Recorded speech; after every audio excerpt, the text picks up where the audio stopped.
Bom dia. 1 Coríntios 7, carta de Paulo, primeira carta de Paulo aos Coríntios, capítulo 7, a partir do versículo 12. Ontem nós lemos, meditamos até o versículo 11. Então hoje nós prosseguimos a partir do versículo 12. Paulo tinha dito no versículo 8, falando aos solteiros. Depois ele falou aos casados, né? No versículo 10 ele fala aos casados. Agora no versículo 12. A todos os demais, eu particularmente, não, Senhor, vos digo, se algum irmão tem mulher descrente, essa se dispõe a viver com ele, não se divorcie dela. Agora ele está falando a todos os demais, não é os casados. Tá? E inclusive esta opinião aqui que ele está expressando é ele, não é do Senhor, como ele deixa bem claro. No 10 ele diz assim, os casados, todavia ordena aos casados, não eu, não ele, mas o Senhor, que a esposa não se separe do marido. Ou seja, ele, para os casados, existe um mandamento claro. Ele falou sobre os solteiros e agora ele está falando aos demais. Quem são esses demais? Esses que vivem em fornicação. Tem muitos que vivem como se casados fossem. Tem filhos, vivem juntos há anos ou há meses, tem filhos e tudo. E inclusive se refere um ao outro como casado, mas sem ser casado. Eles aí estão no pecado da fornicação. Muito bem. Se um desses dos dois aí se converte, ou o homem ou a mulher se converte ao Senhor, então não é necessário, como muitas igrejas fazem, não, então você tem que deixar o homem que você está, você tem que deixar a mulher que você está. Não, não é necessário. Segundo o entendimento de Paulo, o que tem que ser feito é buscar legalizar esta situação, se nenhum dos dois já tenha sido casado antes. Se nenhum dos dois tenha sido casado antes, então são ambos solteiros, então tem que legalizar essa situação. Não é necessário deixar. Mas nós vamos ver mais à frente que ele vai explicar. Inclusive, se a pessoa, a outra parte quiser deixar, que deixe. Então entenda isso. Essa aqui não é, primeiro, não é um mandamento do Senhor. É Paulo, a orientação de Paulo. Ele está dizendo a todos os demais, ou seja, esses que vivem em fornicação, os que vivem já juntados, amigados, esse tipo de termo. Se o homem está ali, ele se converte ao Senhor. Não, ele está no pecado, então ele tem que abandonar a mulher. Não, ele não tem que abandonar, ele tem que legalizar, casar. Pastor, não tem condição. Pelo menos no civil todo mundo tem condição de casar. Hoje existe, inclusive, alguns cartórios, né? Existe uma determinação judicial para casar. Existe casamento gratuito. O casamento da igreja não é importante, nada mais é do que uma cerimônia. Mas a legalização ali no cartório é necessário. É isso que ele está dizendo. Quando se fala assim de você, é exatamente a questão da tradução. Mas quer dizer exatamente não se separe dela. Ou da mesma forma pode ser a mulher também não se separe. Se converteu agora, estão vivendo junto, só legalizar a situação. Tem pastor, tem entendimento que tem que falar, não, tem que abandonar, tem que deixar. Não, não é isso. Simplesmente legalizam e passam realmente a ser uma família diante do Senhor. Versículo 13. Da mesma forma, se uma mulher tem marido incrédulo, mas este consente em viver com ela, não se separe dele. É a mesma coisa. Essa palavra marido aqui é questão da tradução, mas é a mesma coisa, assim como a mulher. O homem, se tiver, não deve separar, legalizar. A mulher, da mesma forma, tem que procurar legalizar a situação.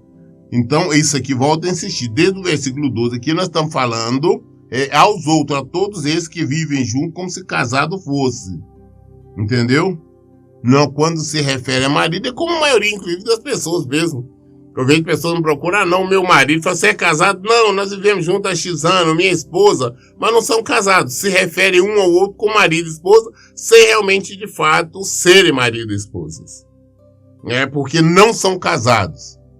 São amigados, tem uma maneira de se referir. Então aqui a palavra está se referindo a esse tipo de pessoa. Tá? Versículo 14. Porquanto o marido descrente é santificado por causa da esposa cristã, e a esposa incrédula, ela é santificada por causa do marido crente. Se assim não fosse, seus filhos seriam impuros, mas agora são santificados. Se você se converteu, então através de você, o seu aqui, aquela pessoa que você está vivendo, ou tanto homem quanto mulher, pode se santificar e pode. E vocês legalizar a situação. E os filhos de você passam a ser filhos abençoados, passam a ser filhos santificados pelo Senhor. Então, se existe, não, pastor, mas eu me converti, ele não. Não, vai buscar o Senhor. Vai buscar pelo seu comportamento, pela sua maneira de viver, de agir e tudo mais, ele também acaba se convertendo e vocês legalizam a união, passam a ser uma família diante dos homens e de Deus, e os seus filhos serão abençoados, vocês serão abençoados. Porque caso contrário, vivendo junto, vocês não, sem casar, vocês não serão abençoados. E nem seus filhos. Essa que é a realidade. Versículo 15. No entanto, se o incrédulo decidir separar-se, que se separe. Em tais circunstâncias, nem o irmão, nem a irmã estão sujeitos à servidão, pois Deus nos chamou para vivermos em paz. Tem muitas pessoas que querem entender, elas querem entender, né? Elas querem que seja do jeito delas, que aqui estão se referindo a casado. Não, se o marido quiser separar, pode separar porque não foi chamado a servidão. É um pensamento totalmente lógico e, na verdade, até louco. Porque se assim fosse, a Bíblia estaria em contradição. Este versículo 15 aqui estaria contradizendo aqui o 10. O 15 estaria contradizendo o 10. Porque aqui ele diz para não separar. E aqui está dizendo. Então, o que volta a insistir, aqui está se referindo aos outros, aos que não são casados de fato, aos que vivem, que moram junto, que vivem de maneira amigada. Não, você se converteu. Aí o homem com quem você vive, até pode ser pai de seus filhos, ele não quer, depois se converteu, ficou chateado, ele quer separar, deixa ele embora. Ele não é seu marido. Vocês não são uma só carne, deixa ele embora. Você vai, se você é solteira, nunca casou, depois encontra alguém solteiro ou viúvo e casa e seja feliz. Da mesma forma, o homem se converteu, mas a mulher com que ele vivia não aceita, não quer casar, não quer legalizar, quer ir embora, deixa ir. Não implora nada para ficar, não, deixa ir. Pastor, eu vou diante de Deus, eu vou orar. Eu vou clamar por uma restauração. Não vai clamar por restauração, porque não tem o que ser restaurado diante do Senhor. Uma vez que a relação de vocês era uma relação de pecado, de fornicação. Então, nesse negócio, não, Deus vai agir, vai trazer ela de volta, ou ele de volta para casar, e não. Por que o Senhor não vai fazer isso? Porque ambos, tanto um quanto o outro, têm livre-arbítrio. Não são uma só carne.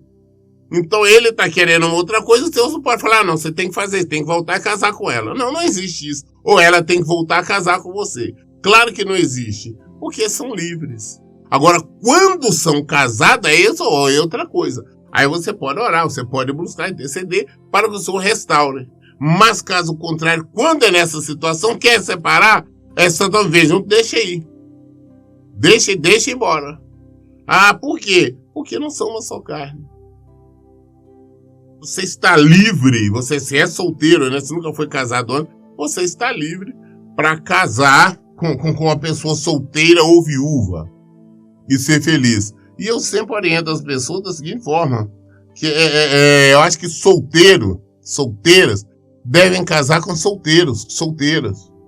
Eu vejo pessoas, não solteiras, não casando fulano que é viúvo ou viúva. Geralmente isso não é bom porque a pessoa já está trazendo experiência, já traz uma bagagem de um casamento anterior que não se sabe se foi bem ou mal. Mas então eu sempre oriento que procure alguém solteira e case. Mas, então aqui quando está falando no versículo 15, não é para casados de fato não. De fato o casado nós temos aqui, nós lemos antes, não pode separar, não pode divorciar não. Agora, aos amigados, aos que vivem junto, esse aos outros, a todos os demais, que nós estamos a partir do versículo 12. A partir do versículo 12, estamos falando a respeito dessas pessoas que vivem junto. Esse aí, se um se converter, o outro não quer casar, quer separar, vai embora, deixa embora em paz. Eu não tenho que ficar lamentando por isso, não. Versículo 16. Porquanto, como podeis saber, ó mulher, se salvará teu marido? Ou como sabe o homem, se salvará a tua mulher? Da mesma forma, como é que você sabe que vai ter condição de salvar teu marido? Como é que você sabe que vai ter condição de salvar tua mulher? Você não tem, porque não são uma só carne. Essa que é a pergunta, e aqui não é uma afirmação, é uma pergunta.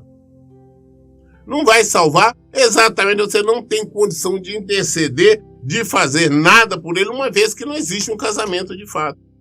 Agora, quando são casados, nós falamos bastante antes, existe a responsabilidade, você tem que, não é favor, não, é obrigação, você tem que lutar pelo seu marido, você tem que lutar pela sua esposa.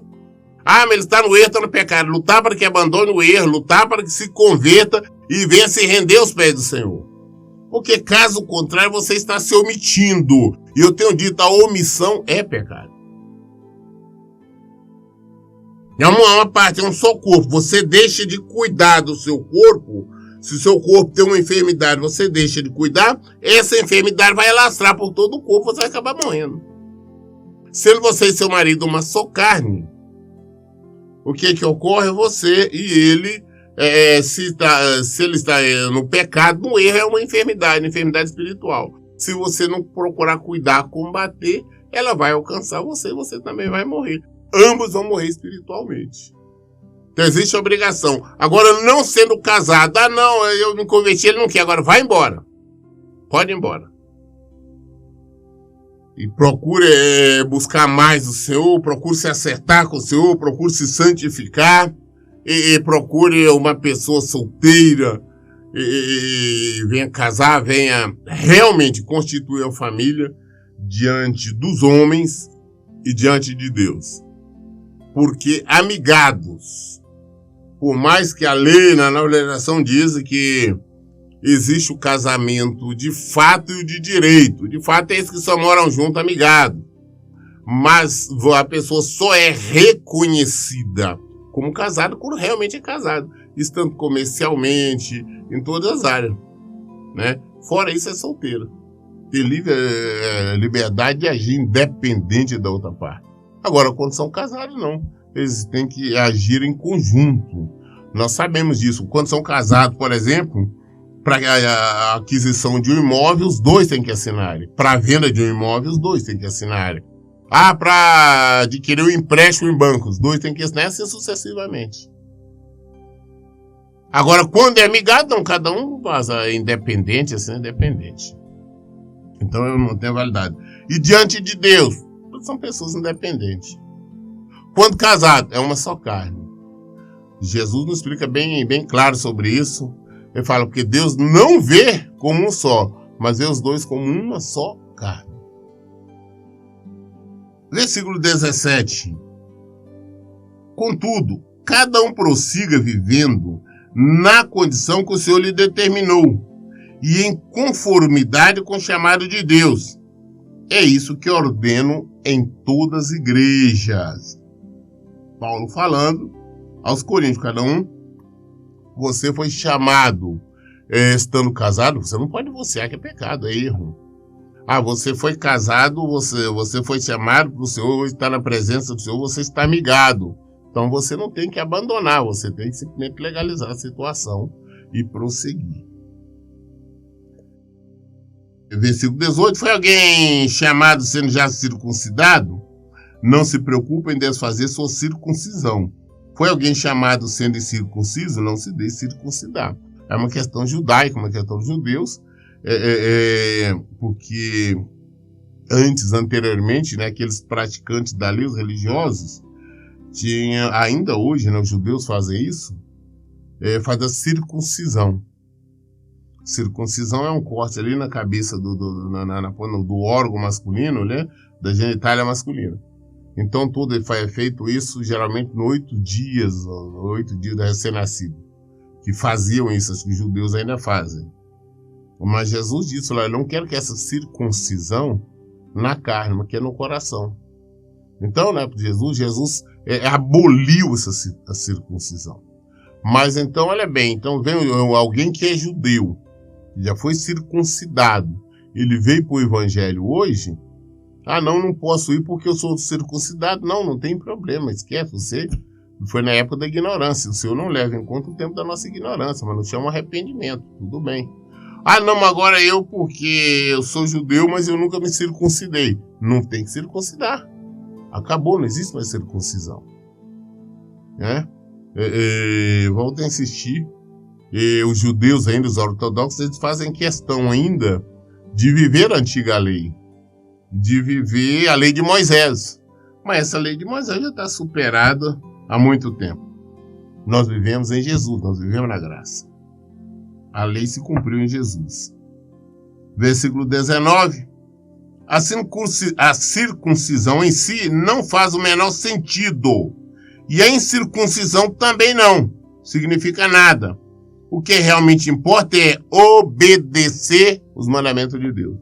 Circuncisão e circuncisão não vale porcaria nenhuma. O que manda é obedecer os mandamentos de Deus. Tem hora que eu tenho a impressão que os judeus acho que suprimiram parte da Bíblia, porque eles não leram isso, não leram outras partes, porque eles teimam ainda em estar praticando a lei, circuncidando, fazendo uma série de coisas, adorando a Davi, não a Jesus, considerando Jesus somente como um profeta.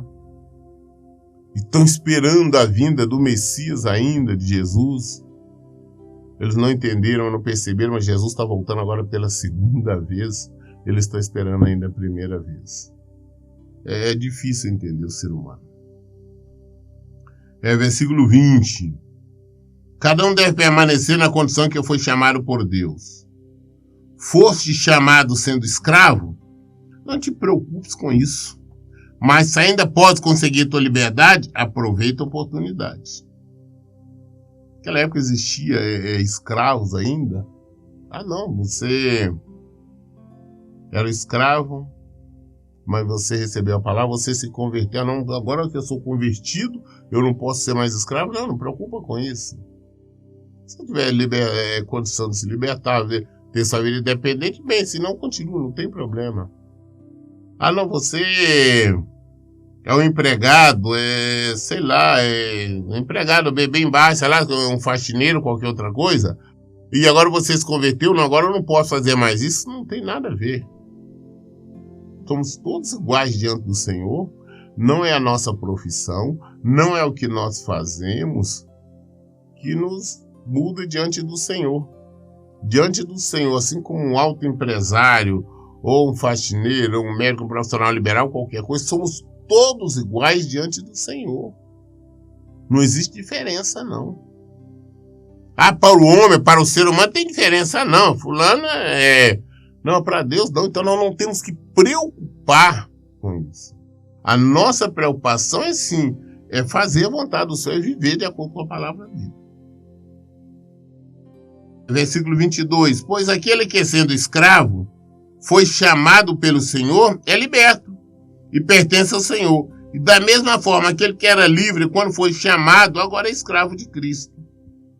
Então não tem que estar preocupado, não. Ele é escravo, agora chamado. Não, você estando em Cristo, você está livre. Há liberdade em Cristo. Mas essa liberdade está em Cristo. Fora isso, nós somos prisioneiros nele. Sei como é que é bem difícil as pessoas entenderem. O que é ser prisioneiro em Cristo? É nós vivemos de acordo com de acordo com suas ordenanças, de acordo com sua palavra. Nós não podemos ultrapassar esse limite. Qual é o limite? É o pecado. Por isso nós somos prisioneiros. Mas estando em Cristo, nós temos liberdade. Nós temos que estar em Cristo. Essa que é a realidade. Estando em Cristo, nós não estamos preocupados. A minha condição, não, meu trabalho é um trabalho assim, o outro não importa. Mas eu sou livre no Senhor. Não tem uma pessoa que tem uma deficiência física. Não pode, não. Você é livre no Senhor. Você é diante do Senhor, você é igual a qualquer uma outra pessoa. Fulano tem uma determinada enfermidade. Você hoje está no Senhor, você é livre. Nós somos livres no Senhor. Nós somos iguais, não existe diferença entre branco, preto, azul, amarelo. Não existe a diferença entre nada, entre homem e mulher, nada. Somos todos iguais diante do Senhor. Versículo 23. Foste comprado pelo mais elevado preço. Não vos tornei escravo de homens. Portanto, irmãos, cada um deve permanecer diante de Deus na condição em que foi chamado.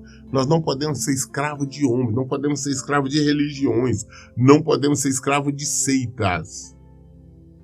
Nós somos servos do Senhor.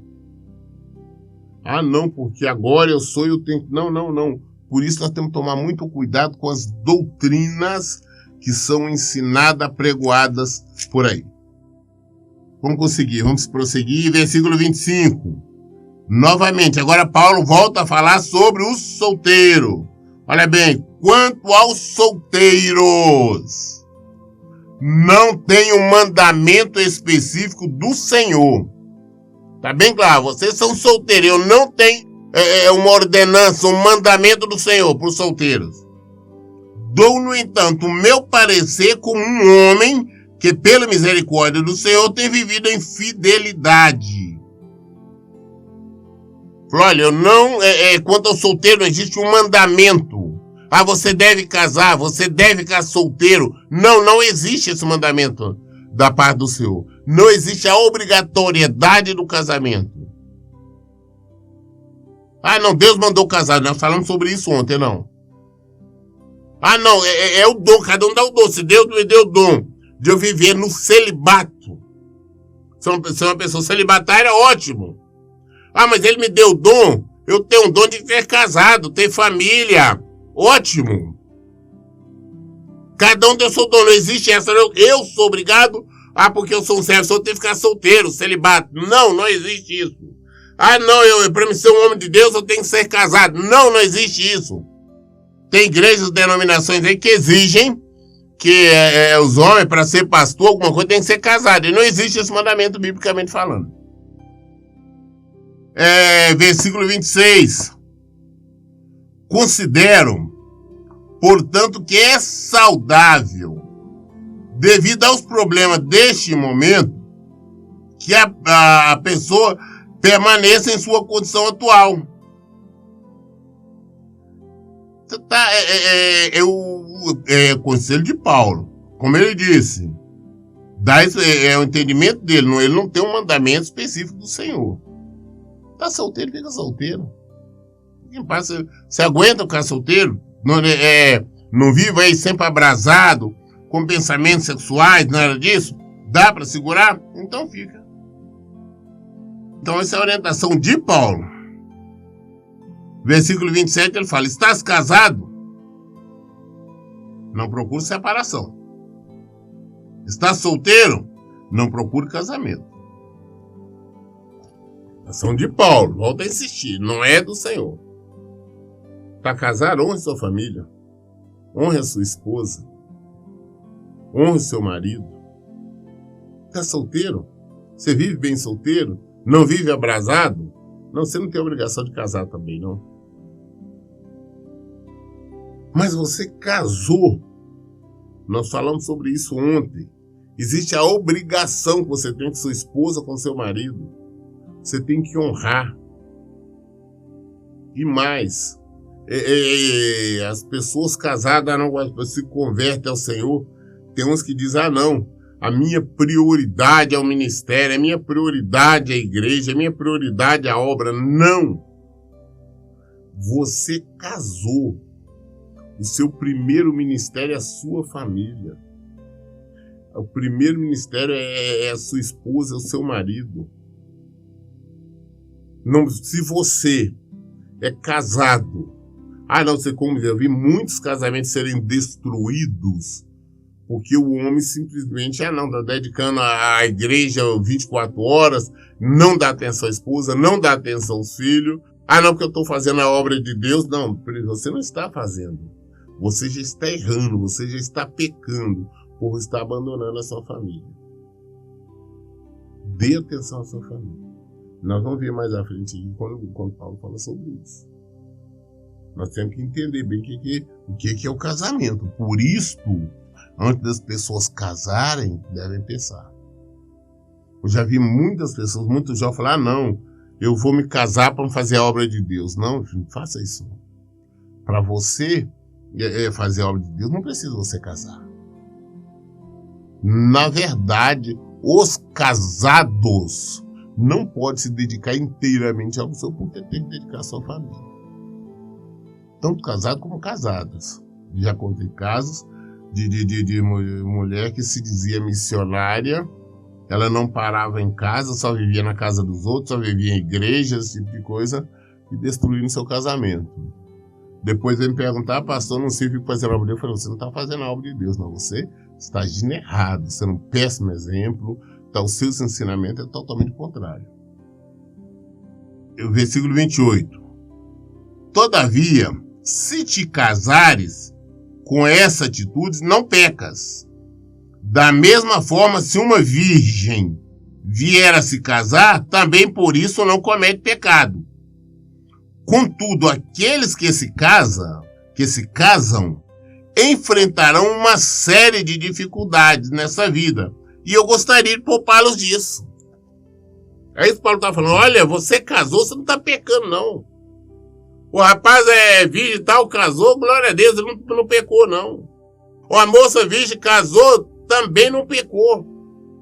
Mas Paulo, ele, não é um mandamento seu. Paulo está orientando que eu queria que vocês evitassem uma série de dificuldades, série de problemas. Porque nós sabemos, casamento não é fácil. Casamento é difícil. Eu tenho dito, são duas pessoas imperfeitas tentando viver uma relação perfeita. São humores diferentes, são pensamentos diferentes. Casamento traz dificuldade, é difícil um estar compreendendo o outro. É difícil um estar cedendo para o outro. Então, Paulo falou, olha, eu queria que evitasse isso. Eu queria que vocês não tivessem esse tipo de aborrecimento. É por isso que a sugestão, tá? É uma simples sugestão de Paulo, é que não case. Paulo era celibatário. Paulo era solteiro, ele não casou. Ele vivia dessa maneira. Ele era casado com a obra do Senhor, ele era casado com o ministério que Deus deu para ele. Falou, não, eu não... a orientação é que não case. Então, a sugestão é essa, porque vocês vão enfrentar problema. Não existe um casamento que é um eterno mar de rosa, que é uma eterna felicidade. Não, não existe, não. Não existe casamento perfeito. Não existe. Todos têm problema. Todos os casamentos existem as discussõezinhas, existem os problemas, existe tudo isso. Até todos. Aquele que disser para você, olha, não, o meu casamento é maravilhoso, é assim, assado, não está mentindo. Não existe isso. E por isso o Paulo falou, queria orientar para que não.